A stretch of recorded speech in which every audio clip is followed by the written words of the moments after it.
every day we are seeing him working in our lives. കാരണം ഓരോ ദിവസവും ഈ ദൈവം നമ്മുടെ ജീവിതത്തിൽ പ്രവർത്തിക്കുന്നുണ്ടെന്ന് നമുക്ക് അത് മനസ്സിലാക്കുവാൻ കഴിയുന്നു. We have seen his hand over and over. വീണ്ടും വീണ്ടും പല തവണ ഈ ദൈവത്തിന്റെ കരം നമ്മളെ സ്പർശിക്കുന്നത് നമുക്ക് അനുഭവിച്ചറിയുവാൻ ഇടയാകും. And one of the important thing in my life today that I'm going to share with you is a convincing word that helped me to make a better decision in life. എൻ്റെ ജീവിതത്തിൽ എന്നെ ഒരു തീരുമാനം എടുക്കുവാൻ, നല്ല തീരുമാനങ്ങൾ എടുക്കുവാൻ എൻ്റെ ഹൃദയത്തിൽ എന്നെ കൺവിൻസ് ചെയ്ത ഒരു ചിന്ത നിങ്ങളുടെ മുമ്പിൽ പകരുവാൻ ഞാൻ ആഗ്രഹിക്കുന്നു. I've titled it as storm. ആമേൻ. അത് കാറ്റ് അല്ലെങ്കിൽ കൊടുങ്കാറ്റായിട്ട് അതിനെ തലക്കെട്ട് കൊടുക്കുവാൻ ഞാൻ ആഗ്രഹിക്കുന്നു. So let's turn our Bible towards Acts of Apostle chapter 27 verse 13 till 32. അപ്പോസ്തല പ്രവൃത്തിയുടെ പുസ്തകം അതിന്റെ 27-ാം അധ്യായം 13 മുതൽ 32 വരെയുള്ള വാക്യങ്ങൾ നമുക്ക് ശ്രദ്ധിക്കാം. ഇപ്രകാരം അത് ഇംഗ്ലീഷിൽ വായിക്കുന്നു. When a gentle south wind began to blow, they saw their opportunity, so they weighed anchor and sailed along the shore of Crete. Before very long, a wind of hurricane force called the northeaster swept down from the island.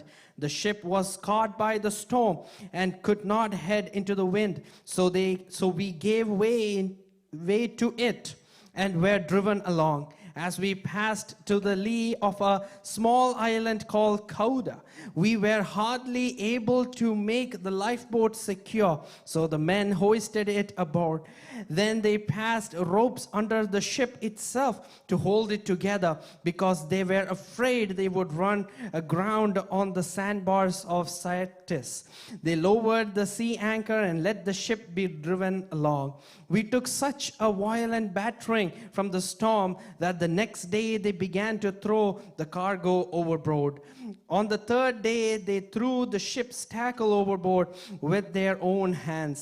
When neither sun nor star appeared for many days and the storm continued raging, we finally gave up all hope of being saved.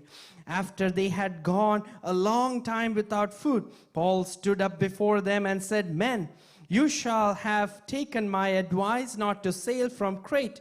Then you would have spared yourself this damage and loss. But now I urge you to keep up your courage, because not one of you will be lost. Only the ship will be destroyed." Last night an angel of the God to whom I belong and whom I serve stood beside me and said, "Do not be afraid, Paul. You must stand trial before Caesar, and God has graciously given you the lives of all who sail with you. So keep up your courage, men, for I have faith in God that it will happen just as he told. Nevertheless, we must run aground on some islands." On the 14th night, we were still being driven across Adriatic Sea when about midnight the sailors sensed they were approaching land. They took sounding and found that the waters was 120 feet deep. A short time later, they took soundings again and found it was 90 feet deep. Fearing that we would be dashed against the rocks, they dropped 4 anchors from the stern and prayed for daylight. In an attempt to escape